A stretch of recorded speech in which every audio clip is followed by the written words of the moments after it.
On Friday, May 15th, 2026, millions of Indians pulled up to petrol stations, looked at the digital screens, and felt a sudden pit in their stomachs. After nearly 4 long years of absolute silence, the unthinkable happened. Petrol and diesel prices suddenly shot up by a massive 3 rupees per liter in a single overnight hike. In cities like Hyderabad and Thiruvananthapuram, petrol breached an agonizing 110 rupees per liter. CNG wasn't spared either, jumping by 2 to 3 rupees per kilogram. For 48 months, international crude oil went up, down, and sideways, but your fuel prices remained completely frozen. The government and oil companies absorbed the hit. But suddenly, the dam broke. Why now? What changed in May 2026 that forced state-run oil companies to break a 4-year-old promise? The answer does not lie in New Delhi or Mumbai. It lies thousands of kilometers away in a narrow, dangerous strip of water called the Strait of Hormuz. A brutal global war has just triggered the largest energy crisis since the 1970s. And worse, the secret shield protecting India has officially expired. The special deal involving cheap Russian oil, the secret shield that was protecting India from high prices, has officially expired this week.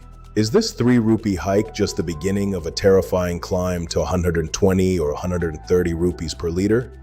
Today, in this deep dive investigation of Fact Vault, we unmask the geopolitical chess game that is costing you every single time you start your bike or car. If you think this is a minor adjustment, brace yourself. The truth is far more dangerous. To understand why you are paying more today, we first need to uncover the grand illusion of the last 4 years. Since 2022, the price of a barrel of Brent crude oil on the international market danced between $70 and $90. Yet at Indian pumps, the price barely moved. How was this possible? Enter the under-recovery strategy. The government advised oil companies to hold the line to protect the middle class from inflation. But this didn't come for free. Public sector oil marketing companies were bleeding out behind the scenes. They were losing a staggering 1,000 crores every single day. No company can lose 1,000 crores a day forever. The marketing margins had shrunk to near zero. They were suffocating. And then the Middle East exploded. Look closely at this map. This is the Strait of Hormuz. It is the absolute jugular vein of the global economy. 20% of the world's petroleum passes through this tiny point. When the conflict escalated, Iran did what the world feared most. They effectively closed the strait. Maritime traffic through the strait collapsed by over 70%. The danger hit home. In March, an oil tanker named Skylight was struck, tragically killing 2 Indian crew members. Insurance companies immediately panicked. They stripped away war risk coverage.